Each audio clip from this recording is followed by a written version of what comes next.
মার্কিন যুক্তরাষ্ট্র এককভাবে বিভিন্ন পণ্যের উপরে শুল্ক আরোপ করা শুরু করেছে। সেই শুল্ক আরোপের মধ্য দিয়ে সারা বিশ্বে বাণিজ্য ব্যবস্থার নতুন করে একটি বাণিজ্য যুদ্ধ শুরু হয়েছে। সেই যুদ্ধের আওতায় চীনকে মোটামুটি নিশানা করা হয়। সেই চীনই এবার মার্কিন যুক্তরাষ্ট্রের পণ্যের উপরে শুল্ক আরোপ করছে। চলুন জেনে নেওয়া যাক মার্কিন যুক্তরাষ্ট্রের কী পণ্যের উপরে চীন শুল্ক আরোপ করেছে। মার্কিন প্রেসিডেন্ট ডোনাল্ড ট্রাম্প ঘোষিত নতুন মার্কিন শুল্কের বিরুদ্ধে প্রতিশোধ নিয়েছে চীন।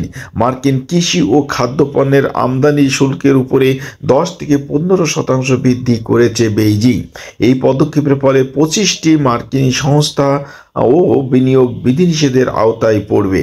এক প্রতিবেদনে ভারতীয় সংবাদ মাধ্যম এনডিটিভি এই তথ্যটি নিশ্চিত করেছে। প্রতিবেদনে বলা হয়েছে মার্কিন চীনা পণ্যের উপরে শুল্ক দ্বিগুণ করে 20% উন্নতি করার পাশাপাশি মেক্সিকো ও কানাডা থেকে আমদানিতে 25% শুল্ক আরোপ করেছে। এর মধ্যে দিয়ে 3 বাণিজ্য অংশীদার নতুন করে বাণিজ্য যুদ্ধ শুরু হয়েছে এই 3 দেশের মধ্যে। তবে এক্ষেত্রে চীনও পিছিয়ে নেই, তারাও মার্কিন পণ্যের উপর শুল্ক বৃদ্ধির ঘোষণা দিয়েছে।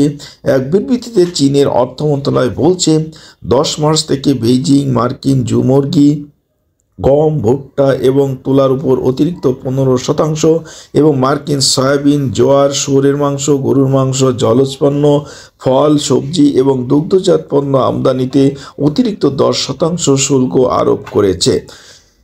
একটি বিবৃতিতে চীনের বাণিজ্য মন্ত্রণালয় বলেছে যুক্তরাষ্ট্রের একতরফা শুল্ক ব্যবস্থা বিশ্ব বাণিজ্য সংস্থার নিয়মকে গুরুতরভাবে লঙ্ঘন করেছে এবং চীন যুক্তরাষ্ট্রের মধ্যে অর্থনৈতিক ও বাণিজ্য সহযোগিতা দুর্বল করে। বিবৃতিতে আরও বলা হয়েছে চীন দৃঢ়ভাবে তার বৈধ অধিকার এবং স্বার্থ রক্ষা করবে। এদিকে কানাডাও মার্কিন পণ্যের উপর মঙ্গলবার থেকে অর্থাৎ 4 তারিখ থেকে 25% শুল্ক আরোপের ঘোষণা দিয়েছে। এক বিবৃতিতে দেশটির প্রধানমন্ত্রী জাস্টিন ট্রুডো বলেছেন ডোনাল্ড ট্রাম্প যদি কানাডিয়ান পণ্যের উপরে প্রস্তাবিত শুল্ক আরোপ করেন তাহলে মঙ্গলবার থেকে কানাডা 155 বিলিয়ন কানাডিয়ান ডলার মূল্যের মার্কিন পণ্যের উপর 25% শুল্ক আরোপ করবে। বিবৃতিতে ট্রুডো বলেন কানাডা সরকার মঙ্গলবার থেকে 30 বিলিয়ন কানাডিয়ান ডলারের মার্কিন পণ্যের উপর 25% শুল্ক আরোপ করবে এবং বাকি 125 বিলিয়ন কানাডিয়ান ডলারের পণ্যের উপর 21 দিনের মধ্যে শুল্ক কার্যকর হবে।